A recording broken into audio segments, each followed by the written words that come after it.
enfermeiras, agentes comunitários de saúde, dentistas, médicas de família e comunidade.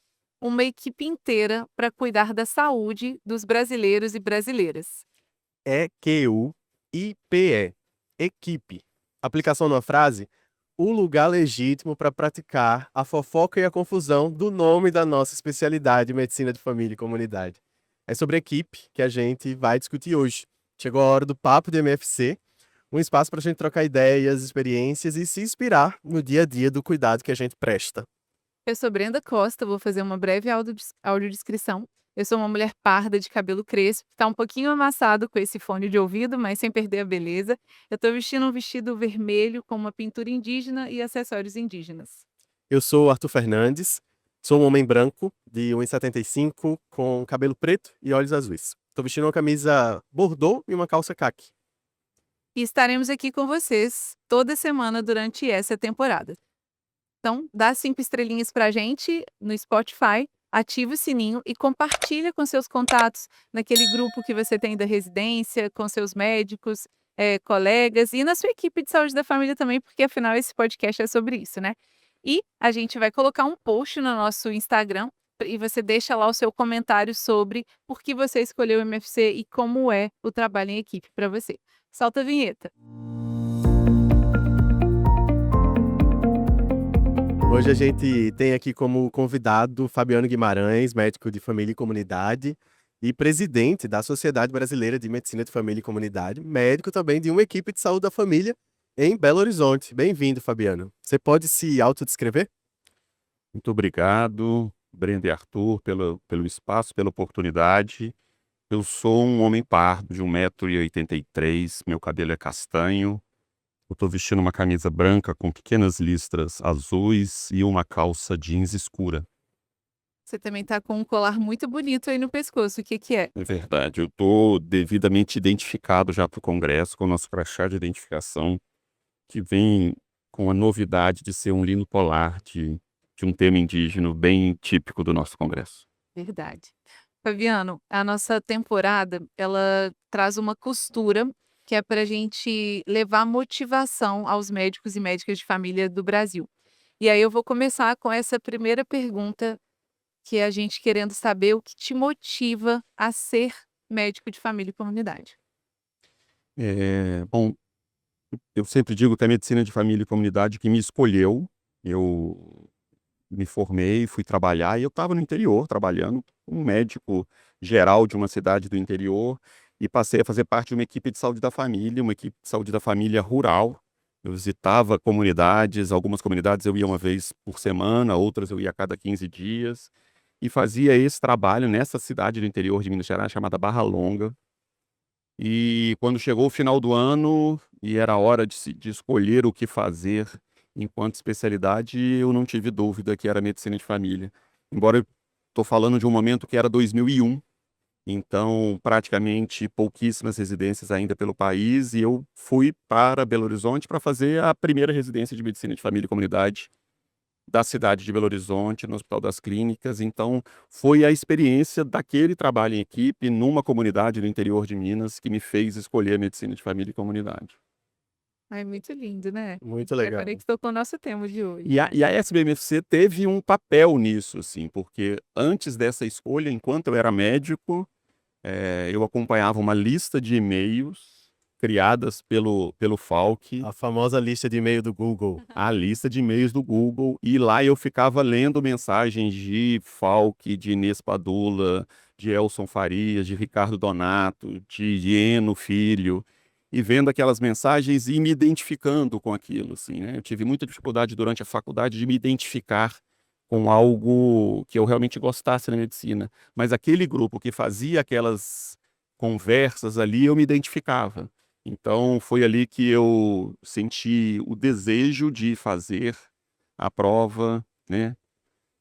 Por conta do tempo, eu participei da enquete que definiu o nome da sociedade, que foi feita naquela lista, em 2 turnos. Então, a SBMFC, ela veio junto comigo na escolha da especialidade, né?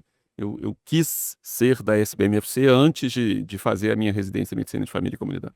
Muito legal. E a gente espera que esse podcast também funcione como a lista de e-mail funcionou para você lá nos anos 2000, para muitas pessoas, médicas e médicos que estão ali fazendo a escolha da especialidade, né? Que a presença dos nossos convidados seja inspiração e motivação para todo mundo que escuta. Não é fácil ser diferente como nós somos, e nós médicos de família somos diferentes. E muitas vezes quando você está em algum local que é um pouco mais isolado, é muito difícil você fazer isso sem encontrar ao seu lado pessoas que pensam igual ou que fazem igual. Então você conseguir enxergar no outro a possibilidade do seu fazer, estar correto, é muito importante. E é engraçado porque é 2025, então são 24 anos depois desse período que você estava contando. O tempo mudou, a tecnologia também, e hoje as pessoas estão procurando se conectar nos comentários, enquanto escutam o podcast, indo para o trabalho, escutando durante a reunião, ou esperando alguma coisa acontecer, lavando prato em casa durante o exercício na academia. E o podcast virou essa companhia que eu acho que te ajudava naquela época a lidar com essa sensação de solidão. Então esperamos que o nosso podcast consiga ser um companheiro para essas pessoas que estão aí tanto em busca, quanto talvez estejam se questionando, estão lá em casa, lavando os cabelos no banho, pensando assim, como é que eu vou resolver esse conflito na equipe? Porque infelizmente a faculdade, na maioria das vezes, não nos ensinou, né? Ensinou a ser equipe, a gente diagnostica, prescreve tratamento e alguém vai fazer alguma coisa e executar. Então eu queria te perguntar, que você pode nos contar sobre essa comunicação dentro da equipe? Como é que essas pessoas todas que Brenda citou na abertura se conversam para entregar um cuidado? Arthur, primeiro uma coisa que eu queria falar, assim, como eu fiquei feliz de ser chamado para falar de trabalho em equipe, porque nesse meu tempo todo de trabalho no SUS, eu sempre estive envolvido com alguma equipe. Eu só não estive numa equipe de saúde da família clássica, médico ou médica, enfermeiro ou enfermeira, técnica de enfermagem, ACS, quando eu fiquei por 2 anos na gestão. Mas mesmo assim eu tinha uma grande equipe de trabalho que me acompanhou e que foi fundamental no nosso dia a dia lá na gerência de atenção primária em Belo Horizonte. Mas nesses outros anos todos eu estive sempre numa equipe de saúde da família. Esse é meu lugar de trabalho, é um lugar que eu fiz questão de permanecer enquanto presidente da sociedade, com todos os problemas que são as viagens e os compromissos. E aí é muito importante o suporte que essa equipe me deu para, por exemplo, eu poder estar uma semana em Manaus, sabendo que a equipe está lá fazendo o nosso cuidado com os nossos pacientes. Eu acho que o mais importante nessa conversa é a equipe ter a dimensão de para que nós estamos ali, né? Qual que é o nosso principal objetivo, assim, né? Nós somos a equipe daquela comunidade. Então, acho que esse é o primeiro passo, o passo inicial, assim. Nos identificar enquanto a equipe que cuida daquele local. Para, a partir daí, a gente poder, aos poucos, ir fazendo as costuras e acertos internos necessários. Porque não... Por mais que a gente possa ter um processo de trabalho que sugere este ou aquele caminho, o trabalho em equipe verdadeiro é aquele em que a equipe pensa as potencialidades de cada um, pensa as dificuldades de cada um e a partir daí se costura um trabalho para aquela comunidade. Voltado, por exemplo, no fato de que uma pessoa tem uma certa dificuldade em algum ponto que outra pessoa da equipe pode tentar assumir, tentando não retrabalhar, que eu acho que é um problema muito sério das nossas equipes de saúde da família. A gente retrabalha muito, a gente faz muito o que o outro já fez, o que o outro já fez bem feito, e aí por desconhecer a expertise do outro, você trabalha novamente daquilo, né? Você colhe história 2 vezes, você faz alguns tipos de exame 2 vezes, 3 vezes, sem necessidade. Então, entender o papel de cada um nessa equipe, entender como que cada um se comporta naquela história e aproveitar a potencialidade de cada um é fundamental. Claro que problema de comunicação a gente vai ter sempre. E aí a equipe também precisa lidar com seus problemas de comunicação, né? Precisa internamente resolver as suas questões para poder continuar prestando o melhor serviço. Mas eu acho que passa do primeiro momento, do momento inicial de se constituir enquanto equipe. Eu acho legal a gente refletir sobre isso, porque ESF, Equipe de Saúde da Família, com o E minúsculo, não é uma coisa só. Porque, por mais que a gente invista, e estamos aqui como SBMFC defendendo, por exemplo, a expansão das residências em MFC, nem todos os médicos e médicas que estão nas mais de 50 mil equipes de saúde da família do Brasil são MFCs de formação. Então a gente não pode esperar exatamente dessas pessoas esse conjunto de competências que a residência entrega. E da mesma forma para os outros profissionais. Nem todos os enfermeiros e enfermeiras passaram pela formação em enfermagem de família e comunidade. Nem todos os que estão lá tiveram exatamente nos seus cursos de graduação, curso técnico, essa visão voltada para esse tipo de trabalho que a APS faz. E só ela faz. A policlínica não faz, o hospital não faz, é realmente o postinho que dá essa característica para essa equipe. E eu fico ouvindo a sua fala e achando bastante interessante a gente entrar um pouquinho nas funções de cada membro da equipe. Porque quando você traz isso, né, de que as nossas fragilidades individuais elas se dissolvem ali quando a tarefa é distribuída a todos, e aí as fortalezas de outro membro elas assumem o lugar dessas fragilidades individuais, eu acho que é importante a gente trazer aqui quem são esses componentes da equipe de saúde da família, né?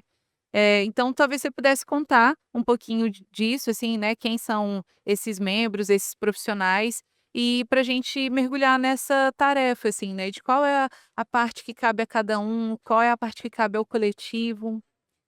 Quando a gente pensa na equipe de saúde da família, nós estamos pensando numa médica ou um médico, enfermeira ou enfermeiro, técnico de enfermagem e os agentes comunitários de saúde. A gente teve uma PNAB que disse em algum momento que você poderia ter um ACS por equipe, o que é uma tragédia, um desastre, e que a maior parte dos municípios acabou não aderindo a isso, mas foi um momento tenso, eu acho, das nossas composições, né? Eu estava gestor da atenção primária em Belo Horizonte, e é claro que alguém ligado mais às finanças do município veio com um documento falando, olha só, nós podemos ter um ACS só por equipe. Por que não economizar? E foi aquele momento da gente ser firme em dizer como que era o trabalho e da necessidade dos ACS, né? Então essa é a equipe básica de saúde da família, que existe por todo o país, só que a gente tem uma série de outros desenhos que foram se conformando por todo o país, né? As equipes de saúde bucal, por mais que elas não sejam equipe de saúde da família na Constituição, elas estão muito presentes e em muitos municípios elas estão na proporção de 1 para 1. Não é o caso da cidade onde eu trabalho, que Belo Horizonte faz uma proporção de 2 equipes de saúde da família para 1 de equipe de saúde bucal.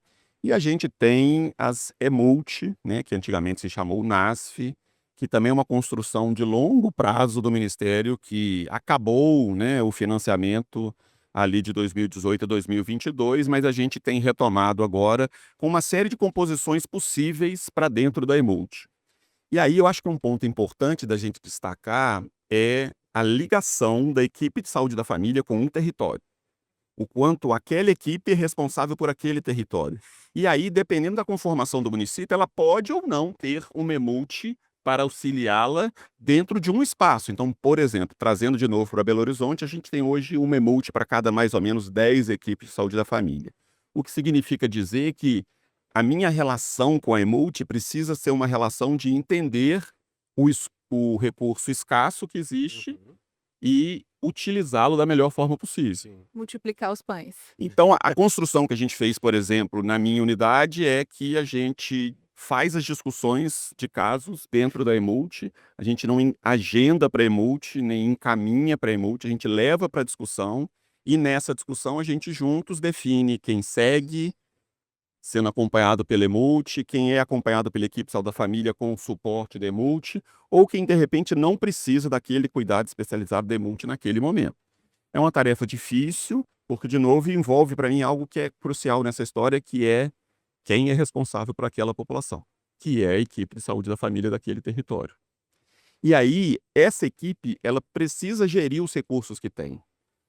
Quando Arthur coloca a ausência que temos de médicos de família e médicas de família e comunidade no Brasil, e isso é fato, quem compõe essa equipe consegue lidar com a formação ainda não adequada daquele médico ou médica, no sentido de dar suporte, estimular que ele se atualize, estimular que ela faça a prova de título depois. Como que essa equipe lida com isso? E o contrário também, um médico de família que está numa equipe, por exemplo, e que tem uma equipe que ainda não se especializou naquele cuidado, como que ele pode lidar com essas questões, estimulando para que isso aconteça, assim. Eu acho que é o que temos nesse momento em que a nossa conta não fecha com 50.000 equipes de saúde da família e 15.000 médicos de família e comunidade titulados Uhum. e talvez 2/3 deles no SUS e 1/3 ainda nem trabalham no SUS. A gente tem esse desafio da formação, mas eu também acho que trabalho em equipe é uma resposta a esse desafio. E não só o trabalho dentro da equipe de saúde da família, mas um trabalho em equipe que consegue transcender a equipe para a unidade, para o distrito, para outros locais, né? Então, eu sei que tem locais no país em que uma equipe de saúde da família ocupa uma unidade básica, Uhum. mas também temos unidades com 2, com 3, com 4, né? Eu trabalho em uma centro de saúde, é o nome que nós damos em Belo Horizonte, que é uma unidade básica de saúde, com 5 equipes de saúde da família. Isso tem particularidades. Particularidades que num território que a gente tem 12 consultórios disponíveis, o nosso problema não é de sala, mas é de organizar essas equipes nesses momentos. De que forma que a população que eu atendo pode, de alguma forma, estar recebendo cuidado pelo meu enfermeiro que está lá trabalhando agora, mas, ao mesmo tempo, pelas outras equipes que estão naquele território e que, de alguma forma, conseguem dar suporte para isso. Que eu acho que é um trabalho em equipe para além da equipe, mas para aquele centro de saúde, para aquele território, para aquele espaço, né? Foi legal isso que você falou sobre como a gente precisa se apropriar dessa equipe com E minúsculo, que não é a estratégia, é a equipe de saúde da família. E eu fiquei pensando nessa expressão, o meio enfermeiro. Muitas vezes a gente escuta ainda a expectativa, se é o médico que é o médico de família e comunidade, espera-se dele que organize os processos e tal. E acho que a gente precisa desconstruir isso. A gente precisa tensionar, direcionar e estimular não só a educação permanente, mas a especialização também dos colegas da enfermagem para enfermagem de família e comunidades, da mesma forma que a gente entende nossas competências e as nossas EPAs, que a gente ainda vai abordar aqui, como melhoradoras do cuidado, né?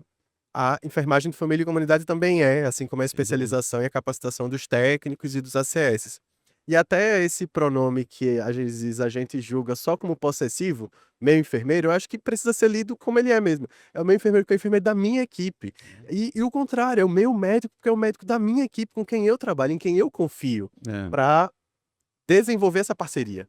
Eu gosto desse pronome, assim, e uso ele bastante. É a minha população, são os meus pacientes. É isso, assim, de pertencer àquele local, assim. Eu acho que as pessoas criam expectativas no trabalho do outro, principalmente quando existe uma história de um trabalho que foi feito de outra forma, e a gente precisa romper isso mesmo. Eu sempre sonhei aposentar no mesmo lugar. Então eu fui lá trabalhar nessa equipe de saúde da família, saí para gestão, voltei para a mesma equipe. E eu tinha um plano de vida, vou ficar aqui até aposentar. Só que às vezes os nossos caminhos, eles ganham outros objetivos, né? Uhum. Eu mudei de vida, eu me casei e fui morar no outro canto da cidade. E aí passou a ser 1 hora de deslocamento até meu centro de saúde. Então, com muita dor no coração, eu troquei de centro de saúde. Então, depois de 17 anos, eu fui trabalhar num outro lugar que eu estou há 3 agora. Quando eu chego para trabalhar nesse lugar, e é o primeiro dia de trabalho, o gerente me pergunta assim: o que que você queria para o primeiro dia? Aí eu falei assim: ah, se pudesse estar a equipe toda na hora que eu chegasse, seria bom, assim. Tá, beleza. Aí cheguei, tava enfermeiro, técnico, ACS, me apresentei, tivemos uma conversa. E aí eu perguntei para o ACS: agora a gente pode andar? Sim, pode ir. Eu queria ver onde que a comunidade. E foi uma sensação, assim, de estranhamento das ACS. Mas você vai andar? Você vai descer o morro andando, vai subir o morro andando, Saí do consultório. e aí eu saí do posto umas 8h30 da manhã e voltei meio-dia, e as ACS, assim, não é possível que esse médico andou esse tanto. Mas esse é o trabalho delas de todo dia. Eu só queria ter essa noção de onde que é o tempo que demora até o posto, Determinantes sociais de que as saúde. medidas que a gente fosse andando, elas pudessem ir me dizendo a história, né? Porque eu trabalho numa comunidade que tem uma história espetacular, assim. O lugar que eu trabalho é a primeira ocupação de Belo Horizonte que ganhou a posse do seu território. Nossa. A ocupação da Vila Corumbiara morou durante 1 ano e meio com lonas.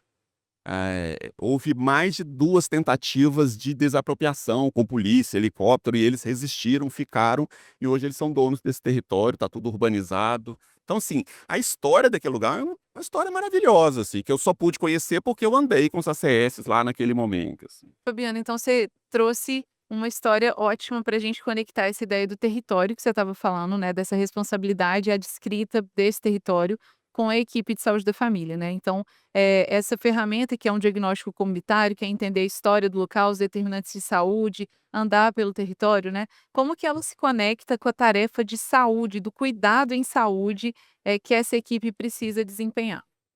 Eu acho que a conexão vem do fato que a gente precisa entender o que que nós precisamos ofertar para aquelas pessoas. A gente parte de um pressuposto equivocado de que ofertar saúde é o mesmo processo para qualquer território, e que a equipe funciona do mesmo jeito em qualquer território para qualquer pessoa, e isso é equivocado.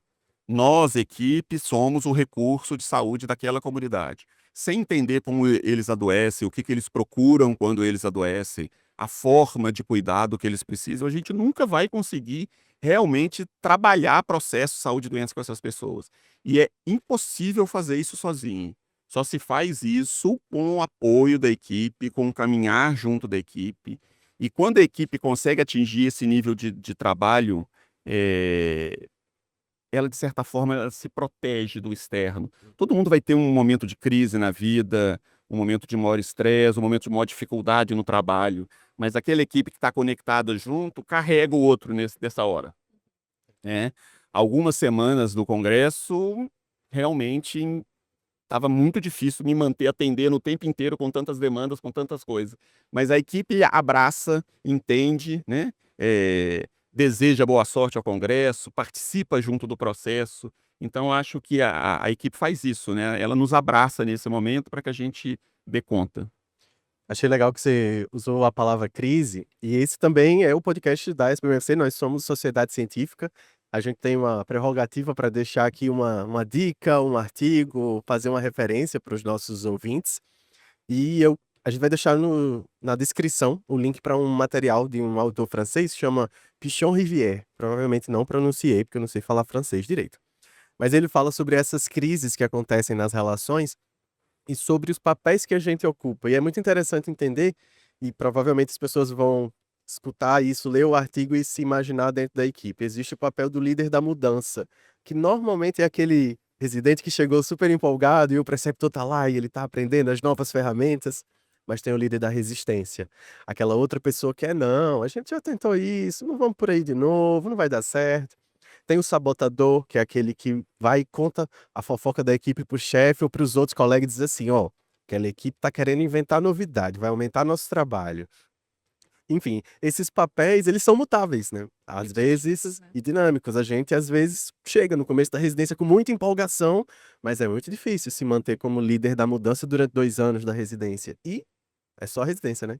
A gente espera ter energia para trabalhar aí por mais 25, 30 e poucos anos para conseguir eh, chegar nesse nível de maturidade da Ai, vida Arthur, mesmo. sabe o que que eu fiquei com vontade de saber? O que que é, como é se sentir médico de família e comunidade por 17 anos na mesma equipe, Fabiano? A experiência do São Bernardo é uma experiência que marcou minha vida, profundamente. É uma experiência que eu espero viver agora, né, toda a minha expectativa é de traçar esse mesmo caminho agora lá na Urucuia. Mas algumas bênçãos e também algumas dificuldades, sabe, Brenda? Não vou te negar que algumas coisas são muito difíceis nesse processo, assim. Entre as grandes alegrias, acompanhar as pessoas, fazer parte da vida delas, poder, ajudar no exemplo a que elas entendam as questões, poder conversar com as famílias com outras questões que envolvem a saúde, né. Eu sempre tive uma relação muito próxima lá com as mães de crianças para poder falar sobre escola, sobre aproveitamento da escola, de usar o meu exemplo de uma pessoa do interior de Minas, filho de um balconista que ganhava salário mínimo e que estudou para um dia ser médico e poder mostrar isso para eles. Mas ao mesmo tempo eu sempre trabalhei em área de vila, né, que é o nome em Belo Horizonte que a gente dá, e tinha, por exemplo, aqueles casos em que se acompanhava a sua criança da puericultura e via ele se transformar num jovem e tentava conversar sobre as questões da vida e depois acompanhava prisão, Eu cheguei a acompanhar óbito de paciente meu na prisão aos 19 anos, de um menino que eu acompanhei desde os 3 anos de idade. Então esse era um lado que era um lado sofrido para mim, no acompanhamento longitudinal, assim, né. Quando a gente faz esse tipo de acompanhamento, a gente tem que estar muito seguro do que qual é o nosso papel, Uhum. o que se espera da gente. Porque se a gente entrar num processo completamente equivocado, que muitos colegas entram, de achar que a gente está ali para curar as pessoas, né, Síndrome do pra super-herói. não vai dar certo, a gente vai falhar sempre, mas se a gente entrar no processo de apoiar as pessoas, sempre vai ser importante, mesmo que em alguns momentos a gente fracasse, que o processo leve a uma questão ruim para os nossos pacientes. Então, tem isso, assim, eu sempre me emocionei muito com os meus pacientes, a relação sempre foi muito, muito próxima.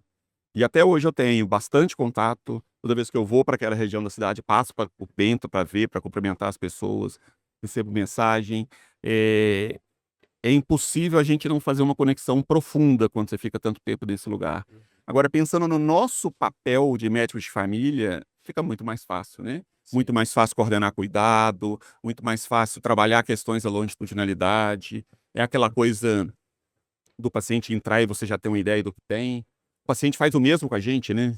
Tinha dia que o paciente entrava, olhava para mim e falava assim: você está cansado hoje, você está preocupado hoje, porque me conhece, me viu tantas vezes, né? E aí, Arthur, você citou Pichon Rivière, e eu acho que tem uma questão importante que ele trabalhou quando ele foi trabalhar a coisa da dialética dos grupos, da forma como os grupos funcionam, que eu acho importante a gente dizer que quando a gente pensa em equipe de saúde da família, nós estamos pensando nos pacientes, na equipe de alguma forma, como suporte daquela equipe de alguma forma. Às vezes o paciente é um recurso que a gente utiliza. Quando a gente vai para uma atividade coletiva, por exemplo, a gente está usando os pacientes, né? A experiência dos pacientes como recurso para ajudar as outras pessoas. Quando a comunidade se junta para fazer algo coletivamente, é o recurso da comunidade e funciona como mais um membro daquela equipe para tentar ajudar a gente na nossa tarefa, né. Então é impossível, no meu entender, pensar a equipe sem pensar, na nossa comunidade enquanto uma equipe que nos auxilia ali, enquanto equipe também do nosso trabalho, né. Uhum. Que a equipe também, as pessoas também fazem parte dessa equipe de saúde da família, Exato, né. exato.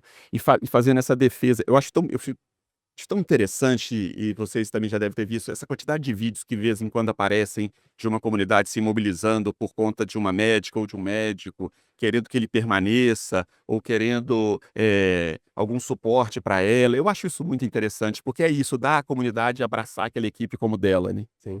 E a gente estava falando no episódio anterior também sobre essa relação de preceptoria, e a gente já vai abordar muito isso aqui no podcast. Acho fofinho, bonitinho, acompanhar o desenvolvimento dos residentes e aí ver aquelas pessoas que já começam assim no R2 dizer: "Não, não é possível que você vai se formar e vai embora daqui. Não, a gente vai fazer um abaixo-assinado e a gente vai mandar para o prefeito, para o secretário, para deixar você aqui", porque a gente gostou muito desse doutor, dessa doutora. Quando a frase clássica, né, quando o médico é bom, ele troca logo. Que bom que esses médicos bons sejam médicos residentes que estão concluindo seu processo de formação.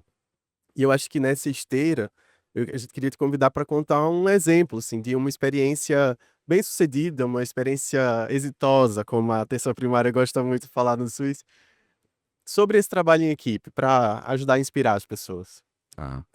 A gente tem, lá no Urucuia, logo que eu cheguei, a gente tinha muita dificuldade de lidar com alguns pacientes crônicos, no jeito da equipe lidar com eles, assim, a equipe que eu falo principalmente os agentes comunitários de saúde. Uhum. Era uma postura que era muito da crítica ao adoecimento, da crítica à procura na unidade, e que a gente foi tentar entender, porque chegamos eu e o Silvani, que é o meu enfermeiro, que trabalha lá, nós chegamos praticamente juntos na unidade há 3 anos atrás. Uhum. E a gente foi tentar entender um pouco por que que tinha sempre essa postura, como se os pacientes estivessem errados de procurar a unidade tanto. E a gente foi entender que isso estava, o cerne disso, estava na passagem de outras pessoas pela equipe, na postura, de certa forma, copiada Uhum. de reclamar da presença das pessoas ou de aquela coisa do paciente estar sempre errado, assim.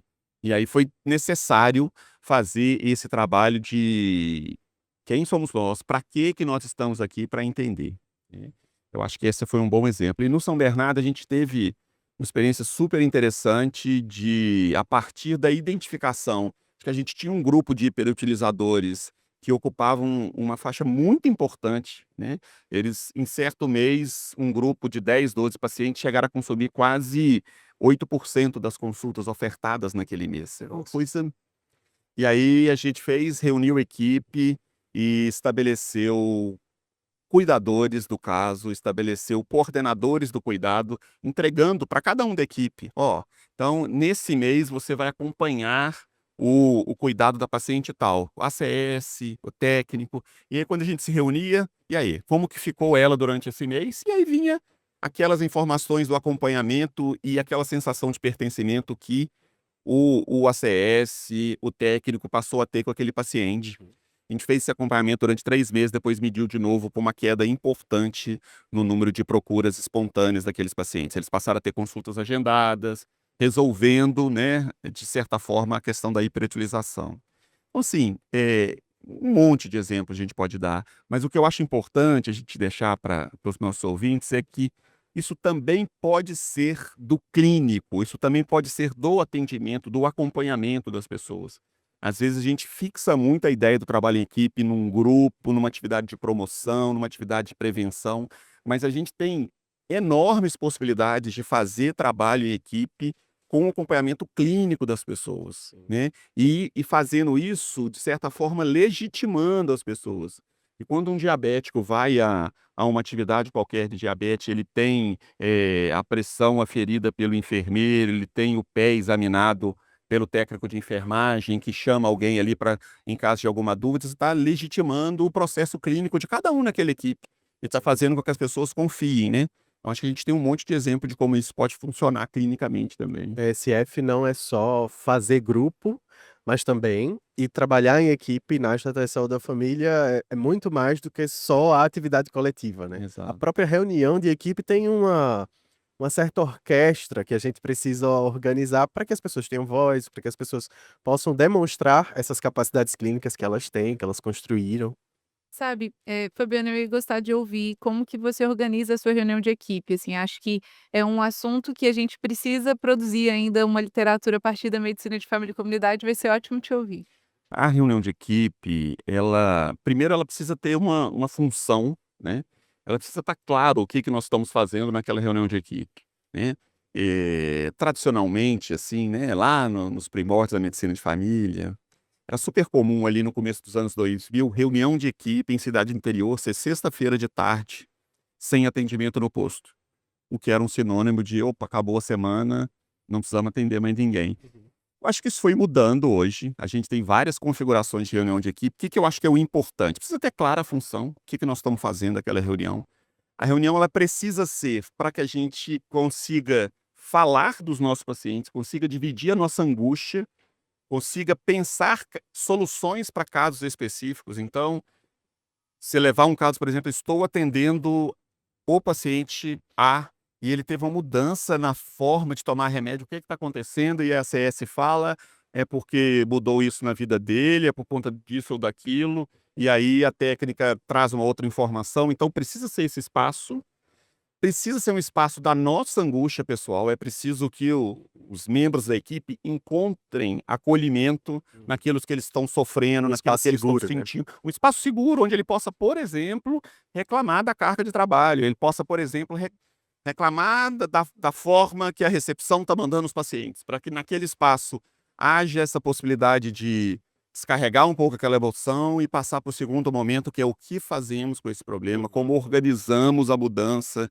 que tipo de orientação, capacitação fazemos a partir daqui para não enfrentar esse problema de novo. Eu acho que precisa desse momento, precisa ter um momento de bater papo, momento de comemorar aniversariantes do mês, E ser de uma pessoa. de ser uma pessoa, de comemorar vitórias, né? Então, assim, ansioso para voltar após o congresso, e na primeira reunião de equipe, contar do congresso, falar como é que foi, Com pão de queijo e café. com pão de queijo de café, às vezes com um sorvetinho, às vezes com uma Coca-Cola, mas que seja um momento que seja agradável para as pessoas, um momento de equipe, um momento de reunião ali, eh, e precisa ser bem registrado, sabe, Brenda? Essa é outra coisa que às vezes a gente faz mal, assim. Hoje a gente já tem tanta tecnologia, né, Arthur? Por exemplo, de inteligência artificial para fazer isso, né? Uhum. Então, que a gente possa ser um pouco de veículo disso, para a gente ter alguns mecanismos de registro para que aquele caso discutido a gente possa recordar ele depois, para que ele esteja bem claro. Então, acho que precisa ser um momento desse porte. Hoje, a minha reunião de equipe é de 2 horas por semana, tem sido suficiente. A não ser quando a gente tem alguma questão muito importante para lidar, a gente trabalha aí com 2 horas de reunião de equipe, tem funcionado bem. Legal. E a reunião de equipe também é um espaço de educação permanente, às vezes? Então, quando eu falei da Ebult, eu acho que é um bom exemplo, eu acho que vale a pena falar disso aqui. A gente, inclusive, mandou um trabalho para o Congresso da UONCA sobre isso, assim. O nosso processo junto com a Ebult da nossa área, tem passado por discussão de casos e sempre algum tema de educação permanente escolhido pela própria equipe, Uhum.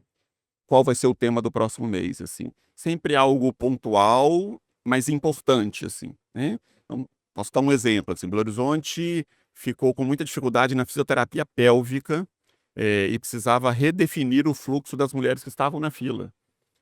A fisioterapeuta da Demult fez uma conversa comigo, com o enfermeiro, sobre quais exercícios a gente deveria observar, se a mulher faz ou não, para definir se ia para ela ou se ia para o exame de urodinâmica. E pronto, o problema da fila foi equacionado a partir disso, a partir de um processo de educação permanente de 20 minutos numa reunião. Então, é preciso ter, mas a educação permanente ela tem que vir do desejo das pessoas, né? Não dá para fazer uma escala no começo do ano em que ou o médico ou o enfermeiro ou os dois juntos definem o Não que dá que todas vão as aulinhas. as aulinhas que eles vão dar para os outros membros, assim. Isso tem que ser endógeno da equipe. Dinâmico também, né? É. Você falou do espaço da equipe como um lugar de tomar um cafezinho. Eu não perguntei pro Arthur. O que que tem na sua xícara hoje, Arthur? Hoje, na minha xícara, que também é copo, que é esse copo do Congresso, feito de fibra de arroz, biodegradável, para combinar com o colar de sementinhas de açaí do nosso crachá. Hoje tem água e o cafezinho vai chegar daqui a pouco para os nossos próximos episódios. E a gente já está se encaminhando para os nossos finalmentes. A gente queria agradecer demais, Fabiano, pela sua presença.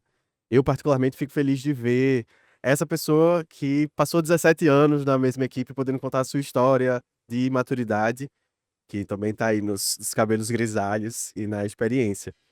E temos aqui um bate-bola jogo rápido do final, que é uma indicação para o pessoal de casa que está nos ouvindo conseguir emendar essas reflexões em alguma uma obra, uma coisa que você queira mostrar para a galera. Eu gosto muito daquele filme francês que conta a história do médico que vai deixar a comunidade, da chegada do novo médico, né, no Insubstituível. Eu acho que ele é um bom retrato dessa relação. Gosto também de um livro chamado Porque já ia te pedir uma outra opinião, porque no episódio passado o Arthur sugeriu exatamente Olha esse só. filme. Pois é. Eu acho que ele é bem representativo da gente, né. E o livro que eu vou citar, que é o Cidadela, ele também tem uma coisa que eu acho que dialoga um pouco com o Insubstituível, que é o seguinte: o sofrimento das pessoas, né, no início da carreira, no caso da Cidadela, e no final da carreira, no caso do Insubstituível, eu acho que ele é muito potencializado pelo fato dele se dar, no Reino Unido e na França, em locais em que a equipe não tem o protagonismo que tem aqui do Brasil. É Equipe, né? É. E aí, Não tem um agente comunitário e de não tem um saúde, agente que é um comunitário de modelo que a gente está saúde, né. exportando para o mundo, né? Porque eu fico imaginando, por exemplo, na chegada do novo médico lá, o agente comunitário indo fazer essa transição, estando junto com o novo médico, como é que isso seria diferente. Fico imaginando a chegada do médico, para uma comunidade inglesa, se ele tivesse esse suporte, né. Então, assim, a equipe, ela pode fazer isso de uma forma muito importante. E o que eu costumo ver na prática, assim, com ex-alunos, ex-residentes chegando para trabalhar em um lugar, é que às vezes é o próprio médico que no seu momento de chegada, diminui essa potencialidade. Uhum. Não se mostra aberto para receber essas informações, não se mostra aberto para uma conversa. "Aí, vamos lá, me contem como que é aqui". Então a postura desse médico na chegada, às vezes diz muito do que vai ser esse tempo restante, né. Eu tenho essa memória afetiva de da época da residência, para mim, problema era quando o ACS chegava da visita com o caderninho e chamava no canto e dizia assim: doutor, na rua tal, a dona fulana tá passando por isso na casa dela. Isso é problema, quer dizer, o território sendo visto Exato. e realmente as pessoas se implicando com o trabalho na rua. Sim. Fabiano, queria agradecer muito a sua presença. Você é uma motivação para a gente escolher MFC a cada dia e tenho certeza que isso vai chegar nos nossos ouvintes também, com esse brilho nos olhos, que é o que a gente busca no MFC. E aí a gente já se despede, a gente espera que esse episódio e essas ideias acompanhem você no seu dia a dia, seja na academia com seu whey protein ou na salinha da preceptoria com seu cafezinho, onde quer que você esteja, que você se sinta inspirado por essas ideias que a gente trocou aqui hoje. Vamos finalizando com um brinde de água, mas o café tá chegando. Valeu por estar com a gente no Papo de MFC e até o próximo episódio. Não esquece de deixar as estrelinhas. Saúde! Saúde!